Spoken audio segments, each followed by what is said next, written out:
everyone! Welcome! Check out S2K Moral. Let's dive into the stories! பச்சை புல்வெளிகளும் மென்மையான மந்தைகளும் சூழ்ந்த ஒரு அமைதியான சிறிய கிராமத்தில் இவன் லோமோவ் என்ற ஒரு இளைஞன் வாழ்ந்து வந்தான். அவன் கொஞ்சம் பதட்டமானவன். இன்று அவனுக்கு மிகவும் முக்கியமான நாள். ஏனெனில் அவன் இன்று ஒரு மிகவும் சிறப்பான விஷயத்தை கேட்கப் போகிறான். ஐயோ, என்ன ஆகுமோ?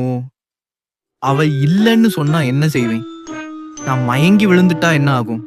அடடா, தும்மி விட்டுட்டா என்ன செய்வேன்? அந்த அழகான சுடர்மிகு வீட்டுக்குள் ஸ்டீபன் சுப்புகோவ் மற்றும் அவருடைய புத்திசாலி மகள் நடாலியா வாழ்ந்து வந்தார்கள். மரச் சுவர்களால் சூழப்பட்ட அந்த வீடு நிறமுள்ள கம்பளங்களாலும் சூடாக கொதிக்கும் தேயிலை வாசனையாலும் மிகவும் அமைதியாக இருந்தது. நீங்க நல்லா அழகா வளரணும். இன்னும் கொஞ்சம் தண்ணி விட்டவா?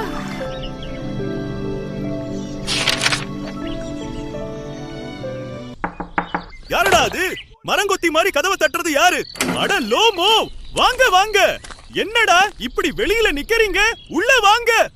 லோமோ வீட்டுக்குள் மெதுவாக நுழைந்தான். அவன் முகத்தில் இன்னும் பதட்டம் இருந்தது. சுபுகோவ் அவனை ஆச்சரியமாக பார்த்து கொண்டிருந்தார். நான் ஒரு ரொம்ப முக்கியமான விஷயத்தை கேட்க வந்திருக்கேன். முக்கியமான விஷயமா?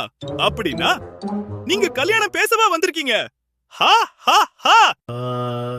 அதாவது ஆமாம், நான் இங்க வந்ததுக்கு ஒரு முக்கியமான ரீசன் இருக்குது. உங்க மகள் நடாலியாவிடம் திருமண கோரிக்கை, அதாவது மேரேஜ் ப்ரொபோசல் பண்ண வந்திருக்கிறேன். என்ன சொல்றேன் லோமோ? ஆட, இது ரொம்ப சந்தோஷமான செய்தி. நான் இதை எத்தனை நாளா எதிர்பார்த்தேன் தெரியுமா? நடாலியா, நடாலியா, இங்க வா. உனக்காக ஒரு பெரிய செய்தி இருக்கிறது. அப்பா, இங்க என்ன நடக்குது? வணக்கம் லோமோ சார், எப்படி இருக்கீங்க? நான் நல்லதா இருக்கேன். நீங்க எப்படி இருக்கீங்க? ஆனால் அவர்கள் காதலை பற்றி பேச வேண்டிய நேரத்தில் அவர்கள் திடீரென்று நிலத்தை பற்றிய விவாதம் செய்ய ஆரம்பித்தார்கள். இன்றைக்கு வானிலை ரொம்ப அழகா இருக்கு இல்லையா? இங்க ரொம்ப அமைதியா இருக்குது. ஓ ஆமா. சொல்லுவோம், என்ன விஷயம்? நான் சொல்ல வந்தது என்னன்னா, அந்த ஆக்சன் மேடோஸ் நிலம் எங்களோடது தான். ஆனா அது உங்கள்கிட்ட இருக்கு. என்ன சொல்றீங்க? அதுக்கு வாய்ப்பே இல்ல. அந்த நிலம் எங்களோடது. அது எப்பவும் எங்க குடும்பத்தோடது. இல்ல, அந்த ஆக்சன் மெடோஸ் எங்க அப்பாவுக்கு சொந்தமானது. நீங்க தான் தப்பா புரிஞ்சுக்கிட்டு இருக்கீங்க. நிலத்தை பற்றி சண்டை போட்டதும் போதாதென்று இப்போ அவர்கள் யாருடைய நாய் சிறந்தது என்று சண்டை போட ஆரம்பித்தார்கள். லோமோவ் பெருமையாக தனது நாய் கெஸ் மிகவும் பலமானது என்று கூறினார். ஆனால் நடாலியா அதற்கு உடனே சவால் விடுத்து அவர்களுடைய நாய் ஸ்குவீசர் தான் மிகவும் புத்திசாலி என்று வாதிட்டாள். லோமோவ் மற்றும் நடாலியா இடையேயான சண்டை திடீரென்று அதிகமாகிவிட்டது. நடாலியா கோபத்தில் தன் அப்பாவை அழைக்க ஆரம்பித்தார். சண்டை அதிகமாகிக் கொண்டே போக பாவம் லோமோ, அவர் மிகவும் பதட்டமாக்கி அவரின் இதயம் மிகவும் வேகமாக துடிக்க ஆரம்பித்து விட்டது. லோமோ மயங்கி விழுந்ததும் நடாலியா பயந்து போனாள்.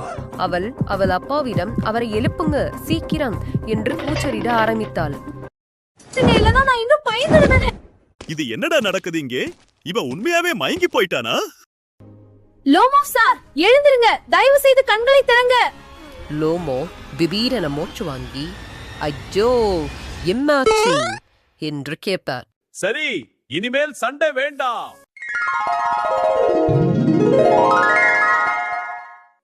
சரி, எனக்கு சம்மதம். இருந்தாலும் ஒத்துக்கோங்க. அதுக்கு வாய்ப்பே இல்ல. என்னோட கெஸ் தான் பெஸ்ட் டாக். ஸ்குவீசர் தான் பெஸ்ட். அட போங்க, சண்டை போடாதீங்க. முதல்ல கல்யாணத்தை கொண்டாடுங்க. இவ்வளவு சண்டைகளுக்கு பிறகும் லோமோவ் மற்றும் நடாலியா திருமணம் செய்ய முடிவு செய்தார்கள். இந்த கதையிலிருந்து நாம் கற்றுக்கொள்ள வேண்டியது என்னவென்றால், சின்ன சின்ன விஷயங்களுக்கு சண்டை போட்டாலும் ஒருவரை ஒருவர் புரிந்து கொண்டால்தான் உண்மையான உறவு உருவாகும்.